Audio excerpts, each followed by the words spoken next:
सभी बीएलई भाइयों को मेरा नमस्कार। आज की मुलाकात इस श्रृंखला में आज हम अ, आधार से संबंधित जो सीएससी के द्वारा हमारे यूसीएल बीएलई के द्वारा जो यूसीएल बीएलई है हमारे आधार संशोधन का कार्य करते हैं, तो उससे संबंधित सर्विस सीएससी के माध्यम से दी जाती है, उस पर चर्चा करेंगे।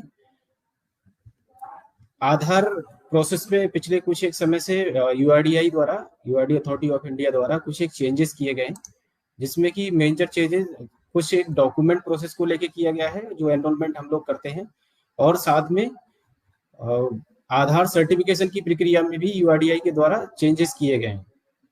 आधार सर्टिफिकेशन में अगर हम बात करें तो यूआईडीआई ने एक नया एसओपी जारी हुआ, जिसके अंतर्गत ये कहा है कि जितने भी ऑपरेटर्स जो कि एनएसईआरटी का एग्जाम करते थे, अब तक जो नॉर्मल प्रोसेस था उसके अकॉर्डिंग नॉर्मली ऑपरेटर्स चाहे वो चाइल्ड एनरोलमेंट के लिए एनरोलमेंट अपना एग्जाम देने जा रहे हो, या फिर सुपरवाइजर या ऑपरेटर जो भी एग्जाम के लिए एनएसईआरटी के माध्यम से वो अप्लाई करते थे, डायरेक्टली अपना जो एनएसईआरटी की वेबसाइट है उस पर जाके अपने आप को रजिस्टर करते थे, और रजिस्टर करने के बाद में एज पर द स्लॉट जो भी स्लॉट उनको मिलता था, और उस पर अपना एग्जामिनेशन जो भी उनका सेंटर नियर बाई, चाहे वो डिस्ट्रिक्ट उनके होम डिस्ट्रिक्ट में है या फिर नियर बाई जो डिस्ट्रिक्ट रहते थे वहां जाके अपना एग्जाम वो कर पाते थे।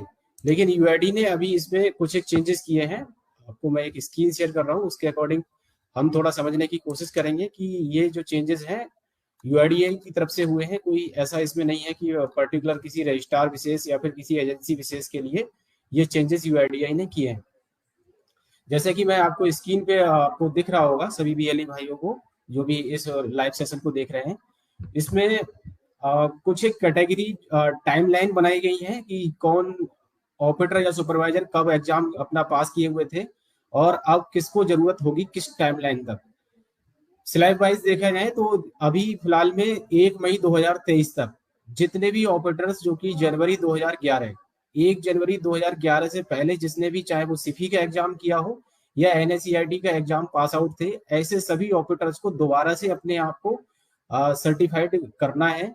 एनएसईआरटी की वेबसाइट पे जाके वो अपना रजिस्ट्रेशन करें और री अप्लाई करें एग्जाम के लिए। एग्जाम दोबारा जब वो कर लेंगे तभी वो आगे काम कर पाएंगे।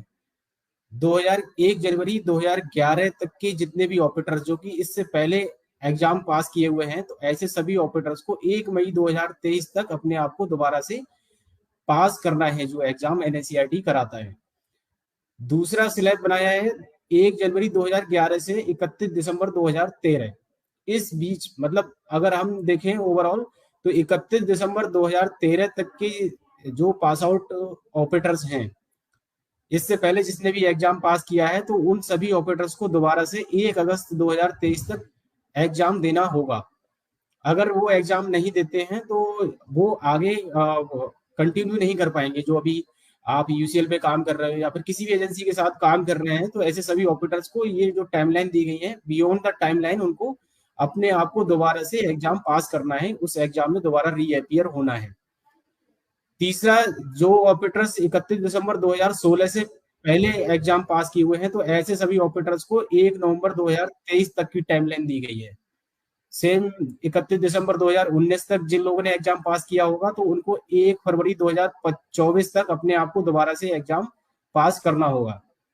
लास्ट जो टाइमलाइन है 31 दिसंबर 2022 तक के जितने भी ऑपरेटर्स हैं, ऐसे सभी ऑपरेटर्स को 1 मई 2024 तक अपने आप को दोबारा से एग्जाम करना है।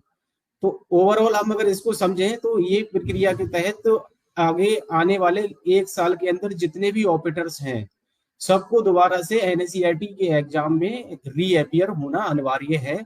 अगर वो जो ये टाइमलाइन दी गई है, जिस तरह से स्लैब बनाया गया है कि 2011 तक के जो ऑपरेटर्स हैं उनको तो अभी मई 2023 तक ही एग्जाम देना है, अगर वो नहीं करते हैं तो फिर वो आगे कंटिन्यू काम नहीं कर पाएंगे। चाहे वो नया अपना आधार सेंटर की बारे में सोच रहे हो या फिर जो हमारे एग्जिस्टिंग यूसीएल या फिर किसी भी एजेंसी के साथ जो काम कर रहे हैं, ऐसे सभी ऑपरेटर्स को दोबारा से आगे काम करने का मौका नहीं मिलेगा।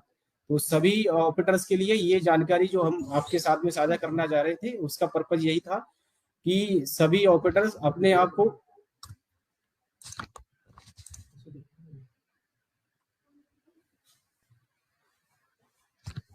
एक सेकंड।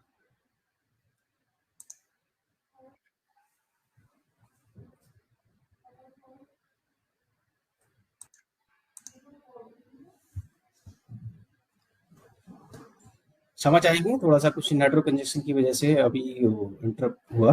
तो ये सबसे पहले जो मैंने आज के सेशन में आपको बताने की कोशिश की कि जितने भी ऑपरेटर्स हैं वो दोबारा से इस टाइमलाइन के अकॉर्डिंग अपने आप को री एग्जाम कर लें, अपना जो एनएससीईआरटी का सर्टिफिकेट है उसको पास कर लें वो। अन्यथा उनको फिर आने वाले समय में आधार की जो सर्विसेज वो दे रहे हैं, चाहे वो यूसीएल चला रहे हैं या हमारे एसके ऑपरेटर्स हैं या किसी भी संस्था के साथ, एजेंसी के साथ काम कर रहे हैं, तो वो काम नहीं कर पाएंगे। ये जो वैलिडिटी है सर्टिफिकेट की, आगे आने वाले समय में 3 साल कर दी गई है। 3 साल के अंदर एक बार दोबारा से आपको फिर एग्जाम अपना एनएससीईआरटी जो कराता है उसके माध्यम से रीअपियर होना होगा और एग्जाम करना होगा आपको अपना पास। तो सभी ऑपरेटर से अनुरोध है कि जो हमारे यूसीएल पे काम कर रहे हैं, एएसके पे काम कर रहे हैं, अपना अपना जो सर्टिफिकेट उन्होंने पास किया हुआ है उस सर्टिफिकेट पे डेट रहती है कि उन्होंने एग्जाम अपना पास कब किया था, तो अपने सर्टिफिकेट पे जो एग्जाम की पास आउट डेट है उसको चेक कर लें और उस पे जो डेट पड़ी है उसके अकॉर्डिंग अपने आप को दोबारा से एग्जाम में रीअपियर कर ले, जो भी टाइमलाइन है उसके अकॉर्डिंग। अदरवाइज उनका जो काम है वो बाधित हो सकता है, उन्हें काम करने में समस्या आ सकती है। दूसरा, आज का जो हम सेशन करने यहाँ पे आज की मुलाकात में जो चर्चा कर रहे हैं, हमने पिछले भी सेशन में अपने यूआईडी के द्वारा कुछ एक चेंजेस किए गए, चाहे वो एनरोलमेंट फॉर्म की बात करें या फिर डॉक्यूमेंट की लिस्ट जो अभी अपडेटेड लिस्ट है उसके बारे में हमने लास्ट सेशन में चर्चा की थी। तो हमें आगे अपना जो अब काम कर रहे हैं, अपडेटेड जो लिस्ट 26 जनवरी 2023 को यूआईडीआई की द्वारा जारी की गई थी और सेम लिस्ट वो यूआईडीआई की वेबसाइट पे भी उपलब्ध है, सभी ऑपरेटर्स चेक कर सकते हैं। उस डॉक्यूमेंट की लिस्ट में जो वैलिड डॉक्यूमेंट्स हैं, चाहे वो पीओआई है, पीओए है, पीओआर है या फिर पीओबी होते हैं, बर्थ से संबंधित जो डॉक्यूमेंट्स होते हैं उस लिस्ट में जो डॉक्यूमेंट लिस्टेड हैं उन्हीं डॉक्यूमेंट्स को का प्रयोग करें। अन्यथा आपके जो पैकेट है वो रिजेक्ट हो सकते हैं और रिजेक्शन के ब्याह पे एज पर क्लॉज जो भी यूआईडीआई की नॉर्म्स हैं आपकी आईडी सस्पेंड हो सकती है और जो भी पेनल्टी क्लॉज भी बना हुआ है तो वो पेनल्टी भी इम्पोज हो सकती है। तो सभी ऑपरेटर से अनुरोध है कि अपडेटेड लिस्ट आप उसको अपने सेंटर पे लगा लीजिए और सेंटर पे लगाने के साथ ही उस अपडेटेड लिस्ट के अनुसार ही काम करिए। उस लिस्ट को दिन में आप 2-3 बार अच्छे से देखें, पढ़ें और समझें, फिर काम करें। उस लिस्ट में कुछ एक डॉक्यूमेंट कंडीशनली दिए गए हैं, जो डॉक्यूमेंट की लिस्ट रहती है उसमें आपको दिख रहा होगा कि वो टिक किया हुआ है लेकिन साथ में स्टार लगा हुआ है। तो ऐसे डॉक्यूमेंट्स की जिस पे भी स्टार लगा हुआ है, ऐसे डॉक्यूमेंट को लेते समय आपको विशेष ध्यान देना है। ये स्टार का मतलब होता है कि कहीं ना कहीं उसमें कुछ ना कुछ आपको ध्यान देने की जरूरत है उसको यूज करने से पहले। जिस तरह से डॉक्यूमेंट की बात की मैंने आपसे कि डॉक्यूमेंट आपको अच्छे से देख के करने हैं, साथ में एनरोलमेंट फॉर्म यूआईडीआई के द्वारा एनरोलमेंट फॉर्म भी जो है वो एज ग्रुप वाइज शेयर किए गए हैं। हम अपने यूसीएल वीएलईज की बात करें तो यूसीएल पे जो हमारे वीएलईज काम करते हैं उनके लिए केवल वैसे 3 तरह की जो एनरोलमेंट फॉर्म है वो शेयर किए गए हैं एज ग्रुप वाइज। एक 0 to 5 ईयर्स के लिए है और उसके बाद में 5 to 18 ईयर्स के लिए और अबव 18 ईयर्स के लिए है। एक लिस्ट जारी की गई है तो वो उसमें 0 to 5 वाला जो हमारे बीएलईस भाई है, अगर बात करें उनकी, तो उनके लिए ये एप्लीकेबल नहीं रहेगा क्योंकि हमारे जितने भी यूसीएल सेंटर्स हैं सभी ऑनलाइन क्लाइंट पे काम करते हैं और जिनके बायोमेट्रिक ऑथेंटिकेशन हो रखा होता है उन्हीं का हम करेक्शन कर पाते हैं। तो हमारे बीएलई भाई के लिए 2 फॉर्म है वो एप्लीकेबल रहेंगे। एक तो आपको कुछ एक केसेस मिलेंगे जिसमें कि आप 5 to 18 ईयर्स जो भी रेजिडेंट आते हैं उनका संशोधन करते हैं और दूसरा आपको जो मोस्टली रेजिडेंट फेस करने होंगे वो एबव 18 ईयर्स वाले होंगे। तो आप लोग जो एनरोलमेंट फॉर्म रेजिडेंट आ रहे हैं उनका एज ग्रुप चेक कर लीजिए कि किस एज में वो लाई करते हैं। अगर उनका एज 17 ईयर्स है तो आप जो 5 to 18 ईयर्स वाला डॉक्यूमेंट का जो फॉर्म है, एनरोलमेंट फॉर्म है, उसको भरें और अबव 18 ईयर्स है तो अबव 18 ईयर्स वाले एनरोलमेंट फॉर्म को आप फिल करें। एनरोल फॉर्म आपको बिल्कुल गलत यूज नहीं करना है।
हाँ,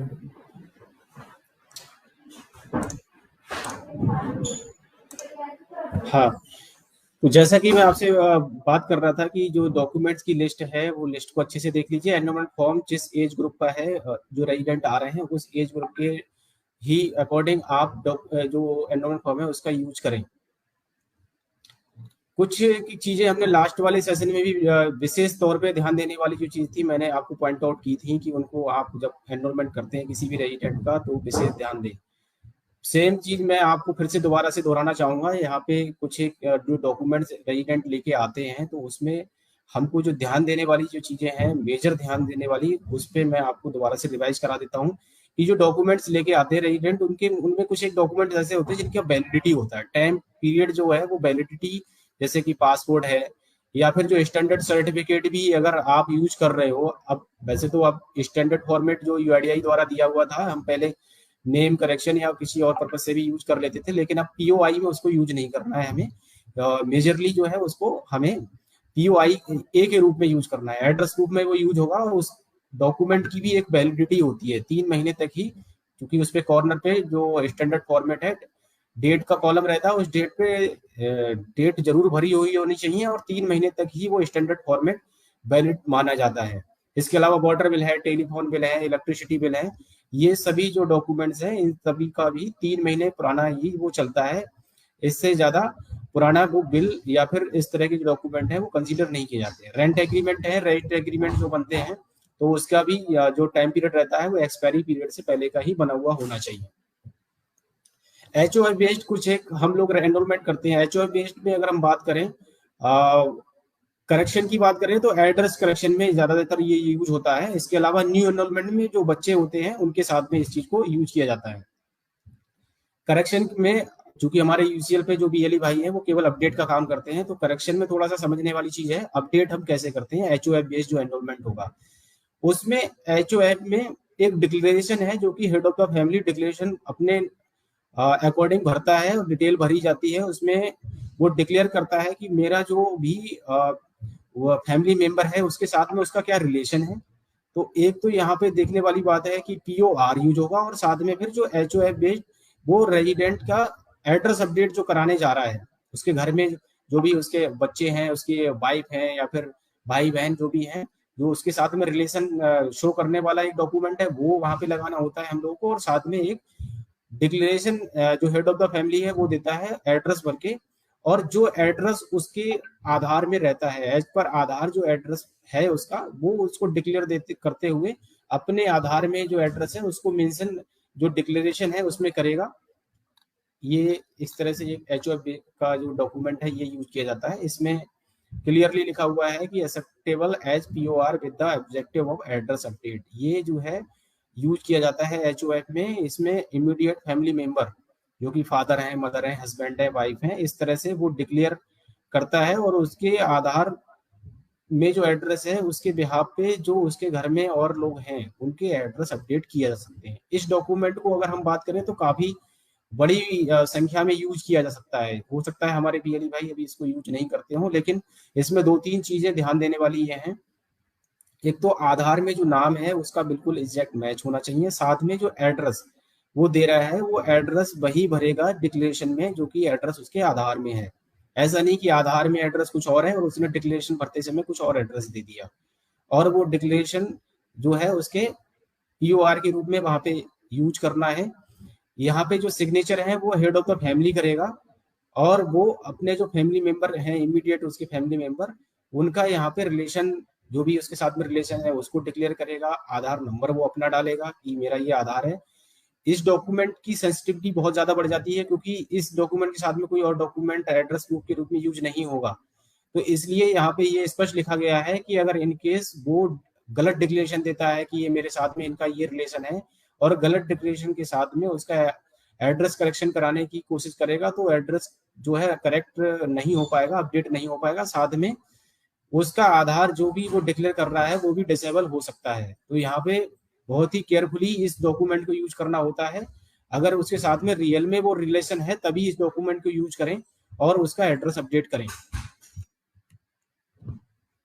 इसके अलावा एक्सेप्शन केसेस होते हैं कुछ एक, जैसे कि नेम चेंज के लिए हमने पिछली बार ही बताया था कि अगर किसी के नाम में कुछ माइनर सी मिस्टेक्स हैं, स्पेलिंग में कुछ मिस्टेक है, सरनेम ऐड कराना है, तो ये नॉर्मल अपडेट के थ्रू हो सकता है। लेकिन अगर किसी की फर्स्ट नेम में या आइडेंटिटी जो उसका नाम है फुल नेम चेंज होना है, तो उसके लिए गजट नोटिफिकेशन कराना होता है।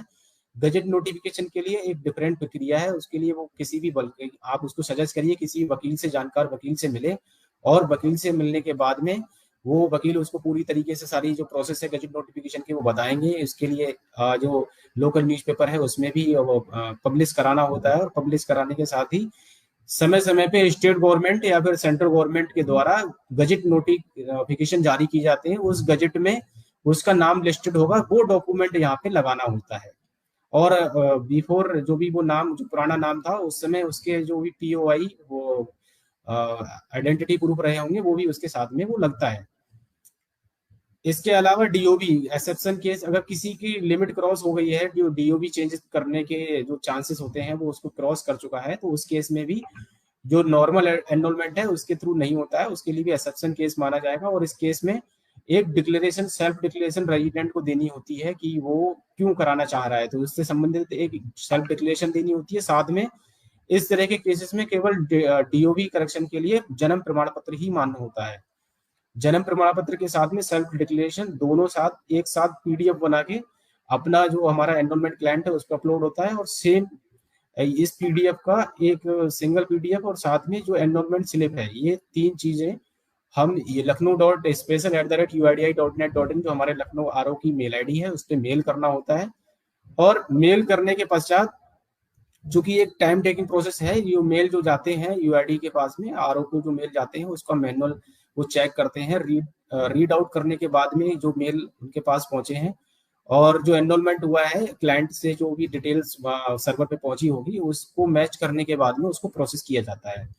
तो इसमें काफी सारे क्वेश्चंस हमारे पास में आते हैं। BLE भाई जो है बातचीत करते हैं कि सर हमने जो बताया था प्रोसेस उसके अकॉर्डिंग ही किया, लेकिन फिर भी वो रिजेक्ट हो गया। तो इसमें मुझे आप लोगों को थोड़ा सा क्लैरिटी ये देनी है, हम पहले ही बता चुके हैं इस चीज को, क्योंकि ये नॉर्मल एनरोलमेंट नहीं है, नॉर्मल प्रोसेस के थ्रू नहीं हुआ है।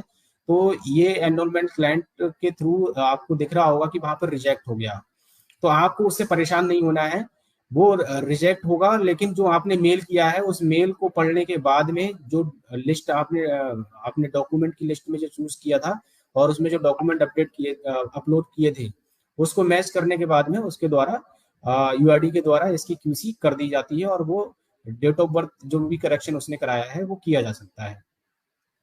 तो ये कुछ एक एक्सेप्शन केसेस हैं जिसके लिए आप लोगों को थोड़ा सा ध्यान देना होता है विशेष तौर पे एनरोलमेंट करते समय।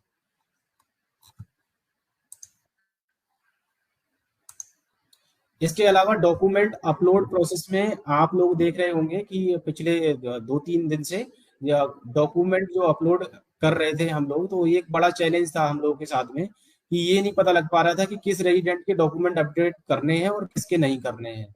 तो इसके लिए भी अभी क्लाइंट में जब से ये डॉक्यूमेंट की लिस्ट भी आप लोगों ने देखी है कि नई डॉक्यूमेंट की लिस्ट आ गई है, तो उसके अकॉर्डिंग क्लाइंट भी में भी कुछ चेंजेस हो गए हैं।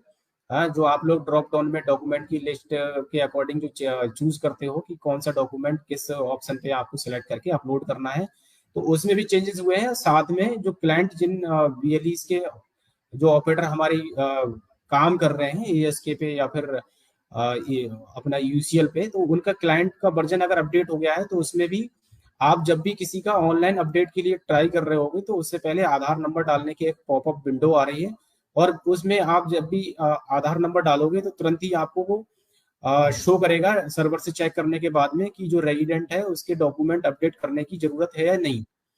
अगर जिनके आधार में, जिन्होंने आधार बनवाया था पहले, कभी पुराना आधार हो चुका है और उसके बाद में कभी भी अपने डॉक्यूमेंट अपडेट नहीं कराए हैं, तो ऐसे सभी रेजिडेंट्स के लिए एक मैसेज, आप आधार नंबर जब उसका डालोगे तो वो वहां से डिटेल फैच करने के बाद में ये शो करता है the Aadhaar needs document update, kindly upload proof of identity and proof of address documents.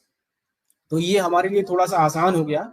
जो चीज हम लोग चेक नहीं कर पा रहे थे कि रेजिडेंट का जो आधार है वो बने हुए कितना पुराना हो गया और किसके डॉक्यूमेंट अपडेट होने हैं। तो सभी ऑपरेटर्स से अनुरोध है कि इस पॉपअप को थोड़ा सा ध्यान पूर्वक पढ़ें और ऐसे सभी रेजिडेंट्स जिनके भी आधार में डॉक्यूमेंट अपडेट करने के लिए जो मैसेज आ रहा है, तो उनको सजेस्ट करें कि वो पीओआई और पीओए अपने आधार में अपडेट करा लें। ठीक है। अभी बहुत सारे आपके पास में रेजिडेंट्स ऐसे आते हैं जिनके केवल मोबाइल नंबर लिंक करने होते हैं। ठीक है। तो मोबाइल नंबर लिंक करना है तो आप, चूंकि मोबाइल नंबर या फिर मेल आईडी के लिए किसी भी तरह की कोई डॉक्यूमेंट की जरूरत नहीं होती है, तो नॉर्मली जो रेजिडेंट है वो आपके पास में आते हैं और अपना आधार दिखा के अपना एनरोलमेंट फॉर्म भर के मोबाइल नंबर अपडेट करा लेते हैं। तो ऐसे सभी रेजिडेंट को आपको जरूर सजेस्ट करना है, क्योंकि मोबाइल नंबर प्रक्रिया में डेमोग्राफिक में कोई भी वैसे चेंजेस नहीं होते हैं, तो कोई डॉक्यूमेंट की नीड नहीं होती। ठीक है। क्योंकि जो डॉक्यूमेंट अपलोड प्रोसेस है वो ऐसे सभी आधार धारकों के लिए है जिन्होंने पहले कभी अपना आधार बनवाया था और उसके बाद में कभी भी अपने आधार में डेमोग्राफिक अपडेट नहीं कराया, उनका नाम पता इसमें कभी भी कोई चेंज नहीं कराया है। ठीक है।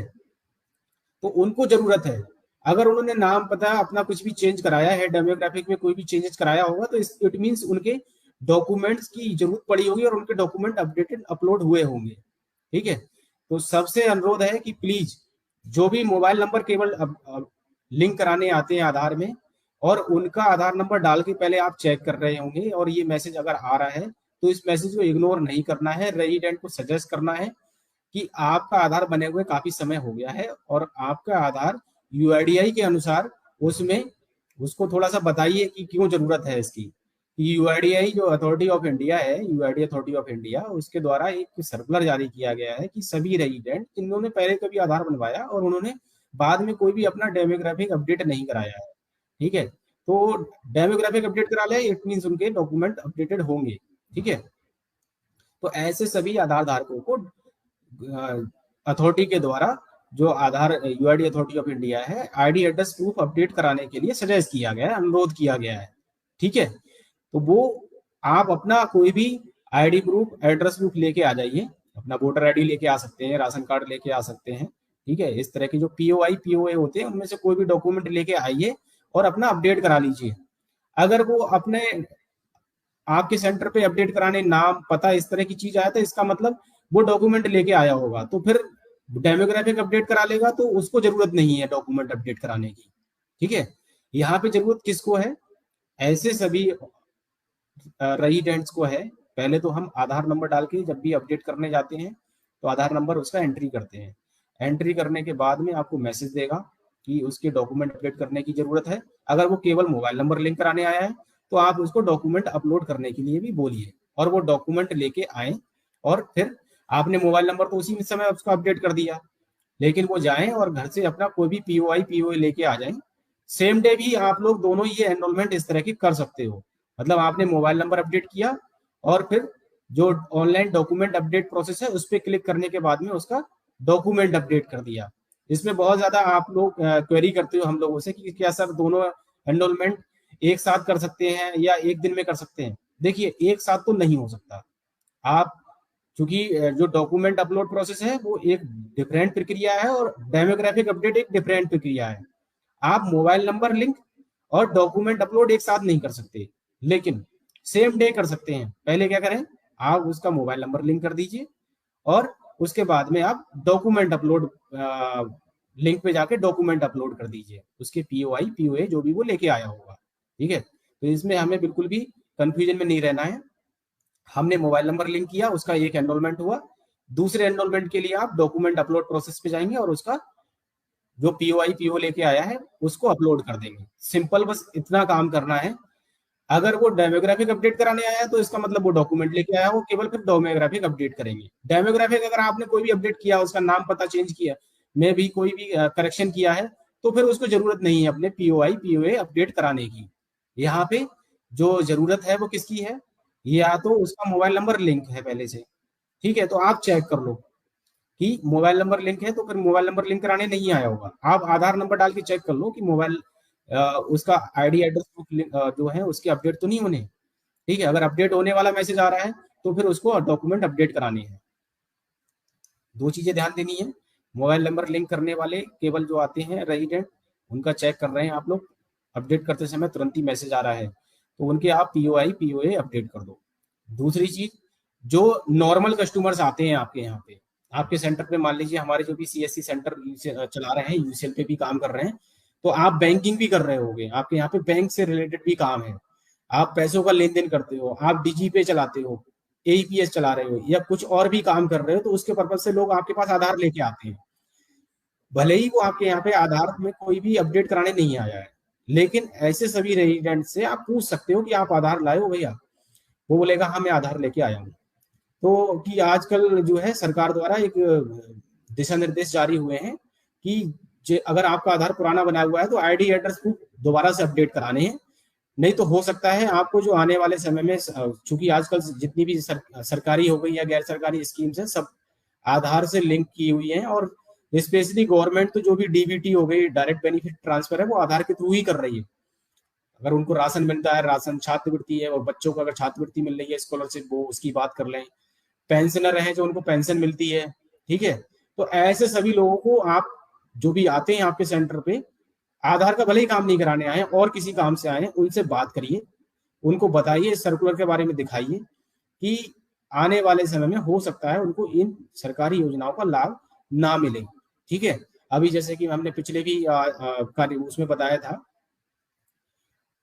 कि UP government one family one ID, इसका कॉन्सेप्ट लेके आ रही है। उसके अंतर्गत जितने भी फैमिली, जो भी है फैमिली यूपी में, उनका सबका एक आईडी बनना है, उस आईडी को आधार से ही लिंक किया जा रहा है, उसकी केवाईसी आधार बेस्ड होनी है। तो जिनके राशन कार्ड बने हुए हैं उनको दोबारा से केवाईसी करानी होगी, साथ में जिनके अगर राशन कार्ड नहीं है तो उनका, वो अगर चाहेंगे अपनी फैमिली आईडी बनवानी, तो उनको तो पहले ही जरूरत पड़ेगी, तो उनका मोबाइल नंबर भी लिंक होना चाहिए, और उनके आधार में जो भी डिटेल है, उनका पता है, नाम है, वो अपडेटेड होना चाहिए। तो आप उनको सजेस्ट करिए कि अगर उनके डॉक्यूमेंट जो आधार है वो अपडेटेड नहीं होगा, उनकी डेमोग्राफिक डिटेल अपडेटेड नहीं होगी, जैसे मान लीजिए कोई भी जनरली जिन उनके साथ होता है जो कि कुछ एक पोस्टिंग वाली जॉब होती है, या फिर कोई ट्रांसफर होके यहाँ पे आया, अपना काम कर रहा है, उसने रहना शुरू कर दिया और अपना मकान बनवा लिया, सब कुछ कर लिया, लेकिन आधार उसने अपडेट नहीं किया, मुंबई से ट्रांसफर होकर यूपी आया था पहले कभी वो। तो ऐसे सभी लोगों को, अगर उनको फैमिली आईडी यूपी में बनवानी है, तो अपना जो आधार है उसमें एड्रेस अपडेट कराना होगा, तभी वो फैमिली आईडी बनवा पाएंगे, इस योजना का लाभ ले पाएंगे। तो आपको बस सिंपल सा, जो भी रेजिडेंट आपके यहाँ पे आते हैं, चाहे आधार का काम कराने आ रहे हैं या फिर आपके यहाँ पे पैसे निकलवाने आ रहे हैं, उनसे बात करिए, उनको बताइए, इस सर्कुलर के बारे में दिखाइए, एडवर्टाइजमेंट करिए, और डॉक्यूमेंट अपलोड प्रोसेस पे आप इस तरह से आसानी से अपने ट्रांजेक्शन बढ़ा सकते हो, ठीक है। और एक बड़ी जिम्मेदारी हम लोगों के साथ में है इस चीज को लेके, यूआईडीआरओ से, हेडक्वार्टर से लगातार फॉलो हो रहा है कि आपके ऑपरेटर्स इस पे बिल्कुल काम नहीं कर रहे हैं। अब तो इतनी चीजें आसान कर दी गई, आप पहले बोलते थे कि अरे सर ये नहीं पता लग पा रहा है कि किसके होने नहीं होने, अब क्लाइंट जिनके भी अपडेट हो गए हैं तो उसमें से स्पष्ट दिख रहा है, वो आप आधार नंबर डालते हो तो तुरंत ये स्कीम आपको मिलती है, और उस स्कीम को देखने के बाद में आपको रेजिडेंट को कन्विंस करना है कि आप अपने पीओआई और पीओए अपडेट करा लें, ठीक है। तो सभी बीएलई भाइयों से अनुरोध है कि इस मैसेज को इग्नोर ना करें, आप रेजिडेंट को थोड़ा सा अवेयर करें, इसके बारे में जागरूक करें, और उनको बोलें कि वो डॉक्यूमेंट अपने अपडेट करवाएं, ठीक है। इसमें बस जो हमने पहले भी आपको प्रोसेस बताया हुआ है, और जो सावधानियां हैं इस प्रोसेस के दौरान रखनी है आपको, वो भी बताई हुई हैं कि डॉक्यूमेंट अपडेट करते समय आप रेजिडेंट का जो भी प्रेजेंट टाइम में वो डॉक्यूमेंट लेके आ रहा है, और उसके आधार में जो डिटेल है उसको मैच कर लें। अगर उसमें कुछ भी मिसमैच है तो ऐसे डॉक्यूमेंट को आप एक्सेप्ट नहीं करेंगे। किस लेवल तक जो चीजें हैं वो एक्सेप्ट की जा सकती हैं, उसके बारे में भी हमने आपको क्लियरली बताया कि नाम के अगर सीक्वेंस में कुछ चेंज है, ट्रांसलेशन से संबंधित, मतलब जैसे कि आप प्रोनाउंसिएशन से संबंधित कुछ एक मिस्टेक्स हैं, तो वो किस लेवल तक या फिर कहाँ तक वो एक्सेप्टेबल है, बस उतना ही आपको एक्सेप्ट करना है। अदरवाइज अगर बड़े मेजर चेंजेस लग रहे हैं आपको, डिफरेंस लग रहे हैं, जो भी वो पीओआई पीओए लेके आया है या फिर आधार लेके आया है, तो ऐसे डॉक्यूमेंट्स को आपको डॉक्यूमेंट अपलोड में यूज नहीं करना है। फिर रेजिडेंट को सजेस्ट करना है कि वो अपना डेमोग्राफिक डिटेल अपडेट करवा ले, ठीक है।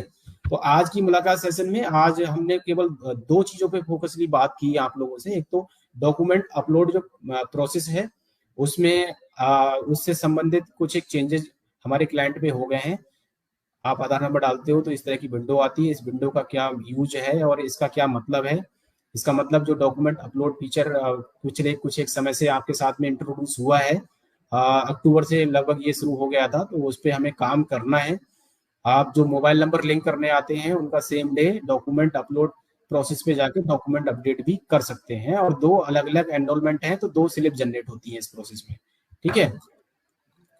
दूसरा हमने समझने की कोशिश की जो एनएसईआरटी एग्जाम है, वो एनएसईआरटी एग्जाम कुछ एक चीजें बताई गई हैं यूआईडीआई के द्वारा कि अब जो भी एग्जाम वो पास करेगा उसके लिए पहले एक लेटर, अथॉरिटी लेटर, जो भी कंसर्न ईए या रजिस्ट्रार हैं उनसे इशू कराना होगा। और ये जैसे अगर हम सीएससी की बात करें तो सीएससी में जितने भी हमारे यूसीएल पे ऑपरेटर काम कर रहे हैं या फिर एएसके पे जो ऑपरेटर काम कर रहे हैं या फिर जो हमारे अभी क्यू में लगे हुए हैं, कुछ हमारे बीएलई भाई सोच रहे होंगे कि हम यूसीएल पे काम कर लें, तो उसके लिए एनएसईआरटी के द्वारा एक एग्जाम पास कराना होता है। उस सर्टिफिकेट को लेने के लिए एनएसईआरटी की वेबसाइट पे जाके हम ऑनलाइन अप्लाई करते हैं। ठीक है।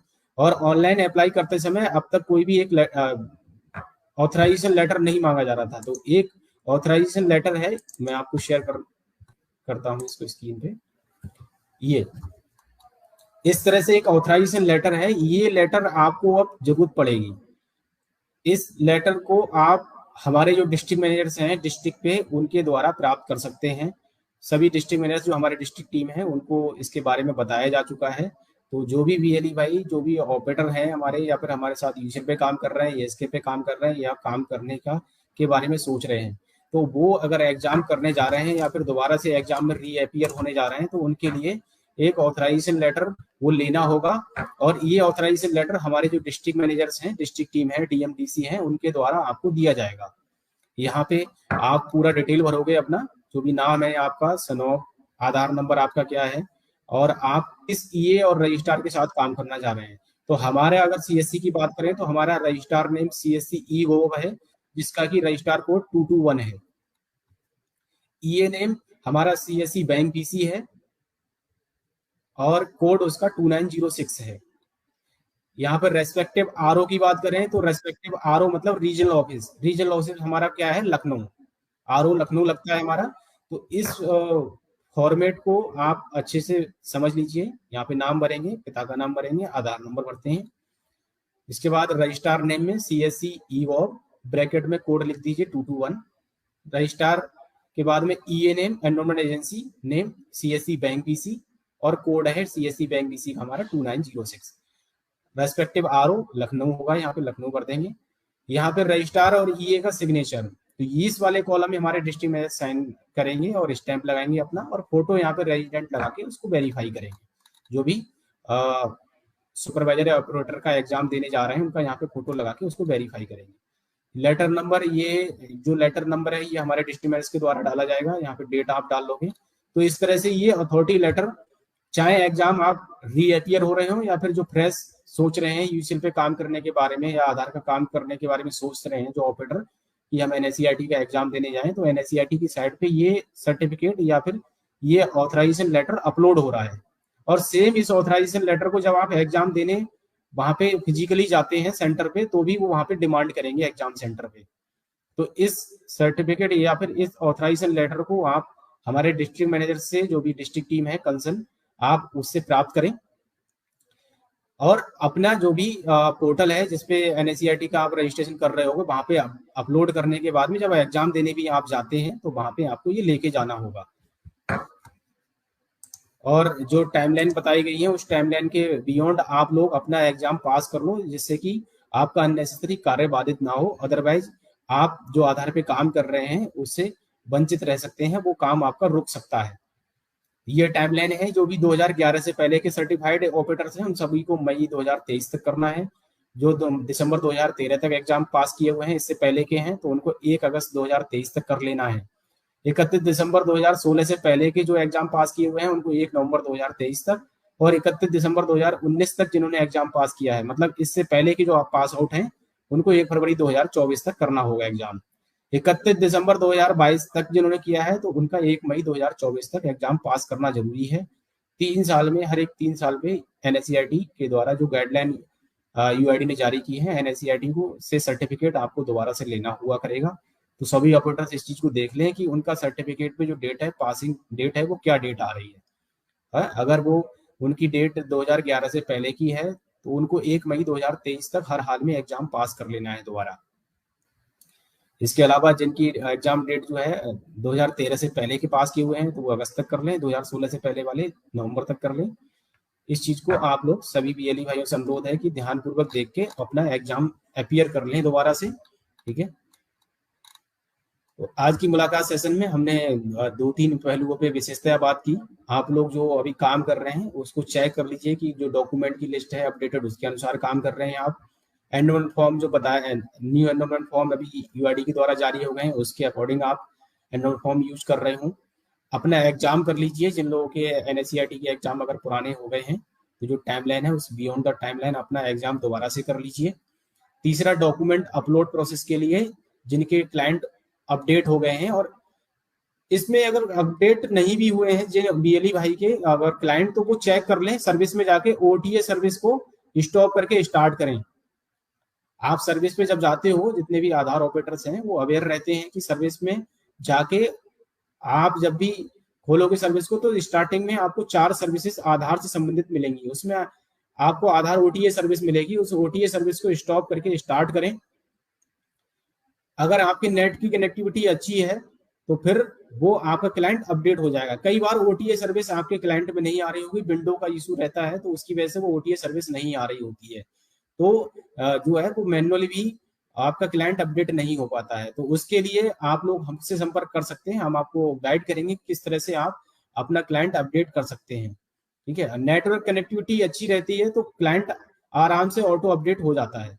नेटवर्क कनेक्टिविटी खराब होने के कारण या फिर आपके सेंटर, आपके जो सिस्टम है उसमें किसी भी तरह का कोई भी जो है वो टेम्परेरी फाइल्स ज्यादा आ गई हैं, या फिर आपने पेन ड्राइव वगैरह कुछ लगाया हुआ तो उसकी वजह से कुछ वायरसेस हैं, तो उस वजह से वो कई बार क्लाइंट ऑटो अपडेट नहीं हो पाता है। ठीक है, तो उसके लिए आप लोग हम लोगों को भी संपर्क कर सकते हो, या फिर वेट करें।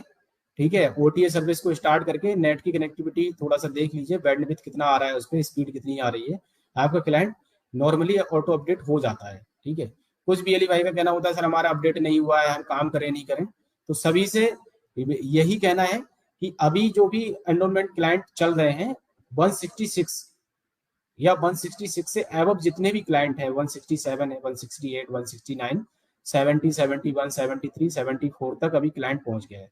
तो जो भी इतने वर्जन आ रहे हैं सभी अभी ठीक वर्जन है। आप किसी भी वर्जन पे काम कर रहे हो तो आप समझिए कि आप सही सॉफ्टवेयर पे काम कर रहे हो। 166 से अगर नीचे किसी का क्लाइंट चल रहा है तो वो अब इनवैलिड है, वो उस पर काम नहीं करना है आपको। आप हमसे तुरंत संपर्क करिए। समय समय पे ये जो चीजें हम आपको बता रहे हैं आप थोड़ा सा चेक करते रहिए कि आप किस क्लाइंट पे काम कर रहे हो, आपका वर्जन क्या है। ठीक है, कई बार आप लोग जब मशीन सिंक करते हो तो वहां पे क्लाइंट एरर आता है ओटीपी डालने के बाद में, तो आप अपना जो आयरिस की ड्राइवर है आपका उसको अनइंस्टॉल करके इंस्टॉल कर लीजिए दोबारा। ऑपरेटर सिंक फेल्ड आने लगता है कई बार, तो आप चेक करिए कि आपके सिस्टम का जो टाइम है वो अभी इंटरनेट टाइम मतलब अपने मोबाइल के टाइम से चेक कर लीजिए कि वो आगे पीछे तो नहीं। अगर 1-2 मिनट उस कई बार पीछे हो जाता है टाइम तो भी आपकी मशीन सिंक नहीं होगी, ऑपरेटर सिंक फेल्ड आएगा वहां पे। ऑपरेटर, ये जो बेसिक चीजें बता रहे हैं आपको, ऑपरेटर सिंक फेल्ड वाले इशू है, ये काफी होता है। तो इसमें आपका या तो स्टैटिक आईपी का इशू है, आप चेक करिए माई आईपी डाल के गूगल में कि आपकी आईपी क्या है, जो आपकी आईपी थी व्हाइट लिस्ट उसी पे काम कर रहे हैं आप। दूसरा चेक कर लीजिए कि आपके सिस्टम में जो टाइम है और आपके मोबाइल में मतलब स्टैंडर्ड जो टाइम अभी चल रहा है उसके अकॉर्डिंग बिल्कुल मैच होना चाहिए। अगर 1-2 मिनट का भी फर्क होगा तो भी आपकी मशीन सिंक नहीं होगी, ऑपरेटर सिंक फेल्ड दिखाएगा। ठीक है, तो ये बातें मैंने आपको बेसिक सी बता दी कि आप जब काम कर रहे हो तो उस समय थोड़ा सा इन चीज़ों को चेक करते रहेंगे तो अननेसेसरी आपका काम जो है वो हैम्पर नहीं होगा, काम रुकेगा नहीं, और आप जो है इजीली अपना काम कर पाएंगे। तो सभी अपना यूसीएल के जो ट्रांजेक्शन हैं उसको फोकस करें, नियमित अपने सेंटर को खोलें। हाँ, कुछ एक बीएलई भाई का देखा जाता है कि वो वीक में 1-2 बार ही अपना सेंटर खोलते हैं, तो रेगुलर खोलें। और ज्यादातर पिछले कुछ एक समय से देख रहे हैं हम लोग कि सैटरडे संडे जो है स्पेशली जो है बहुत कम काम करते हैं, हमारे सेंटर्स जो है कम खुलते हैं, जबकि हमने स्पष्ट बोला हुआ है कि सैटरडे संडे आप काम कर सकते हो। यूसीएल के लिए कोई ऐसी गाइडलाइन नहीं है। आप लोग ये मत समझो कि बैंक में काम नहीं हो रहा, पोस्ट ऑफिस में काम नहीं हो रहा, वहां की छुट्टी है तो हम भी छुट्टी करें। ठीक है, आपकी रीच गांव लेवल पे है और आप प्रतिदिन अवेलेबल हो सकते हैं। ठीक है, हमें ये समझना होगा कि हमारी रीच एक तो बिल्कुल ग्राउंड लेवल पे है, हम गांव गांव में बैठे हैं, और दूसरी चीज हमारी अवेलेबिलिटी सातों दिन है। भाई बैंक के साथ में लिमिटेशन है, पोस्ट ऑफिस के साथ लिमिटेशन है, बीएसएनएल के साथ में लिमिटेशन है, या और भी जो सरकारी डिपार्टमेंट के थ्रू जो मशीन चल रही है उनकी लिमिटेशन हैं, उनकी छुट्टी रहती है तो वो काम नहीं कर पाते हैं। ठीक है, लेकिन हमारे साथ में कोई ऐसी लिमिटेशन नहीं है, आप सातों दिन काम कर सकते हो, और टाइमिंग भी हमारी फ्लेक्सिबल है। हम सुबह 8 बजे से लेके शाम को 8 बजे तक काम कर सकते हैं। ये दो चीजों पे बहुत ज्यादा क्वेश्चन आंसर आप लोग बार बार पूछते हो कि कितने बजे से कितने बजे तक कर सकते हैं और किस दिन कर सकते हैं। तो आप सैटरडे संडे भी रेगुलर काम करिए, और सुबह 8 से शाम को 8 बजे तक काम करिए, कोई इशू नहीं है। ठीक है, यूसीएल के लिए कोई बाउंडेशन नहीं है टाइमिंग की। आप बिल्कुल भी इस चीज को लेके माइंड मेकअप रखिए अपना क्लियरली, अपना ये डाउट निकाल दीजिए। अगर कोई आपको बोलता भी है, दूसरे भी, आप एक दूसरे बीएलई को देख के काम करते हो, संडे काम नहीं करेंगे। ठीक है भाई, संडे काम नहीं करेंगे हम तो, बहुत सारे सरकारी एम्प्लॉयज होते हैं, बच्चे स्कूलों में पढ़ रहे हैं, उनको कोई काम कराना तो कहाँ कराएंगे। ठीक है ना, तो हम लोगों को इसीलिए ये जिम्मेदारी दी गई है, क्योंकि हम जो काम कर रहे हैं एक तो बीएलई है, इंटरप्रेन्योर है, तो हमें जो माइंड है अपना इंटरप्रेन्योर का रखना चाहिए। है, हम लोगों को सर्विस तो दे ही रहे हैं, और सर्विस जो भी देते हैं हम डिलीवर करते हैं, उसके अगेंस्ट में हमको जो कमीशन है वो प्राप्त होता है, हम अर्न करते हैं। ठीक है, तो सभी लोग बिजनेस माइंड रखें अपना, डॉक्यूमेंट अपडेट पे विशेषतः ध्यान रखें और उस पर काम करें। अब आपका क्लाइंट भी आपको बताने लगा है कि किसके डॉक्यूमेंट अपडेट करने की जरूरत है या नहीं है। तो आज की मुलाकात इस सेशन में, जो भी बीएलई भाई इस सेशन को देख रहे थे वो सभी जुड़े रहे, उसके लिए बहुत बहुत धन्यवाद। और हम आज का ये सेशन जो है यहीं पे आपसे जो है इजाजत चाहेंगे और इसको क्लोज करते हैं। धन्यवाद।